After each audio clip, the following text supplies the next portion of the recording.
Welcome back, everyone. It's been a while since I posted a video.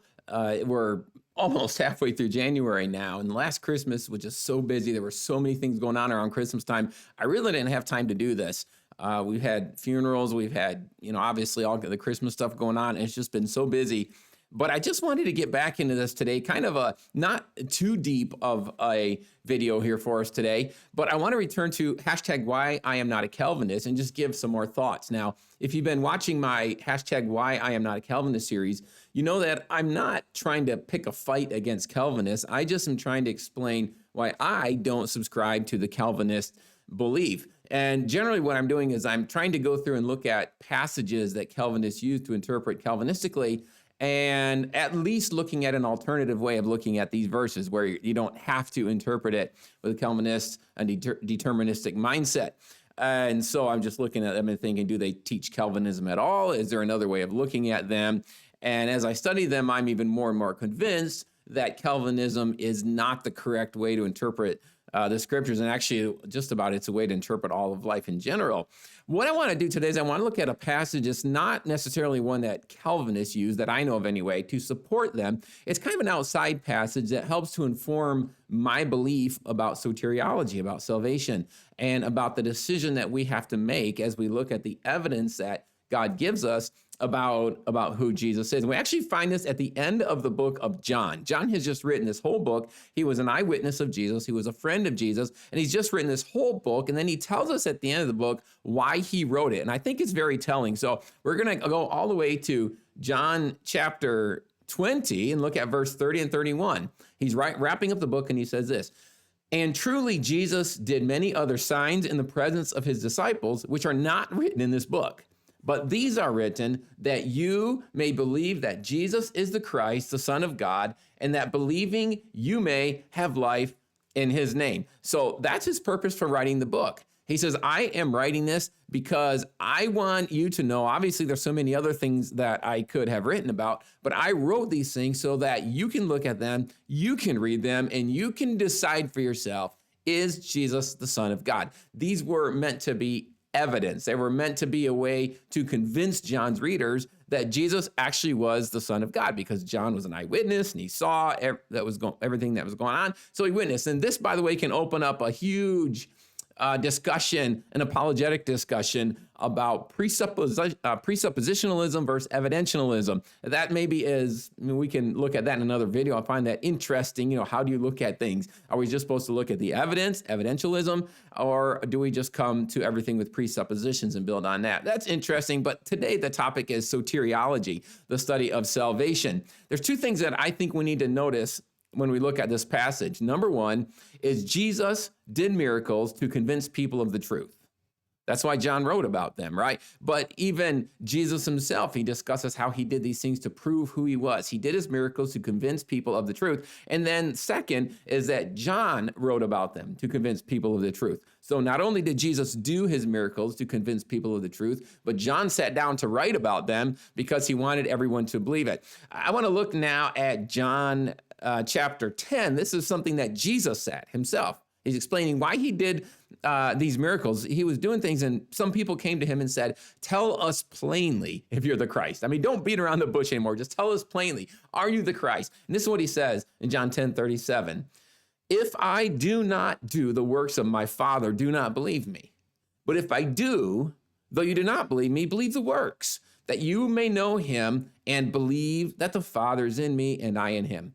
Jesus is saying here, look at my works. He wasn't saying, well, if you've been elected, then you're going to believe me. He says, look at my works, look at the evidence, look at the things that I've done, and see if they don't testify of who I am. And then you make the decision based on that.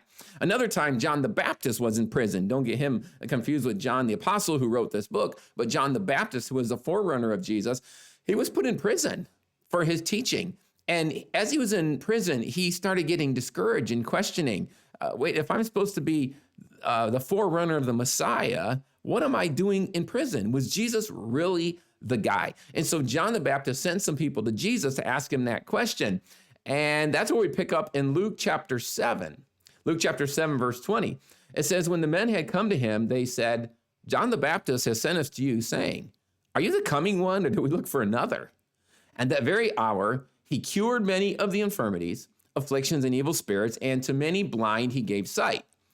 Jesus answered and said to them, go and tell John the things that you have seen and heard, that the blind see, the lame walk, the lepers are cleansed, the deaf hear, the dead are raised, and the poor have the gospel preached to them, and blessed is he who is not offended because of me. And so what Jesus is telling them is, look, I know John is struggling with this, right? John is struggling with, is Jesus really the Son of God? Is he really a Messiah? And Jesus, in a sense, tells these men that John the Baptist sent, you sit on the side here for a minute, just watch. As they watched, Jesus did these miracles. He healed the lame. He gave the blind sight. He gave hearing to deaf people. He did all these things. Then he says, go back and tell John what you've seen. He did not say, come on, John was elected by me, so of course he believes. What does he question? He shouldn't be questioning anything. And if he's questioning this, if he doesn't believe, then maybe he wasn't actually elected by me. No, he says, look, John is struggling at this point with his belief. He's struggling with his faith. And Jesus says, tell him about the things that you see me do. Give him the evidence of who I am. Jesus did miracles to prove who he was. And this is supposed to convince people. We're supposed to look at these things, and even though we can't see him personally now, we can actually read about him. We're supposed to look at these things and say, you know what? Jesus actually is the Son of God, because he could not do these things if he wasn't the Son of God. Like Nicodemus said. Nicodemus came to Jesus at night and said, no one can do these things unless God sent him. That's why Jesus did them, to prove who he was, to prove his greatness.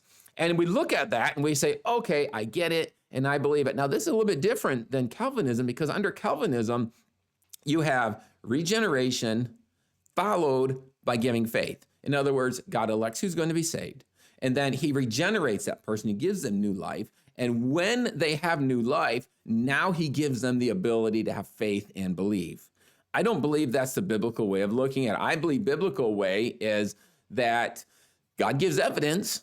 He puts evidence all around us. He puts it in creation. He gives us Jesus. He gives us the Bible. He puts it out there. And when we look at that evidence and we say, okay, I will trust that, and that is our faith. I put faith in that, then we're regenerated. Okay? And that is why there's so much evidence in the Bible. That's why Jesus did miracles. He wouldn't have to do so many miracles if the elect just believed, right? If they just believed. But no, he does it because we have this thing called free will. And free will that's another whole subject in itself, but free will where we can choose. I'm going to look at the evidence of Jesus. Will I trust it? Will I not? So John says, I know that Jesus did all these things to prove who he was, and I am writing them all down because, many of you haven't been able to see Jesus in person, and you need to read about him, and you need to understand everything that he did so then you can believe in him. So I think that John the Apostle and John the Baptist would probably have a lot of trouble with the idea that regeneration precedes faith, or he wouldn't have had a need to write this book. I think they would say, you know what? Jesus puts himself out there. Jesus gives evidence of who he is, and he just gives us the evidence. He gives us the proof, and it's up to you to decide, which leads us to kind of an application here. Whether you are a Calvinist or not, we all agree there has to be some level of faith, right? It just whether does it come before regeneration or after regeneration. I think it comes before, because faith is not a work. Faith is just looking at what Jesus did and trusting in his work.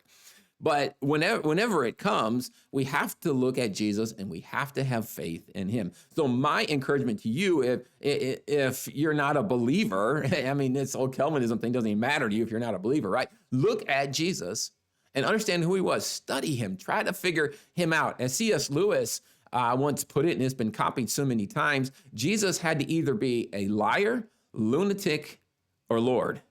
Either he was a liar because he said he did all these things that he didn't actually do, and he claimed he was God, but he actually wasn't, or he's a lunatic because he thought he was God and he wasn't, or he actually was who he said he was, the Lord of everything. And we have to make that decision. It's up to you to decide. I believe that it's faith, then regeneration, and that's why God gave us so much evidence. You have reason to put your faith in Jesus, and so you just need to do that. If you haven't already, check out my other #WhyIamNotACalvinist videos on my YouTube page, and subscribe and like if you haven't already. Check out, there's other things I talk about too, not just Calvinism. There's so many things. So if you're interested in any of that, subscribe and let me know that you're watching. God bless you guys. I'll see you next time.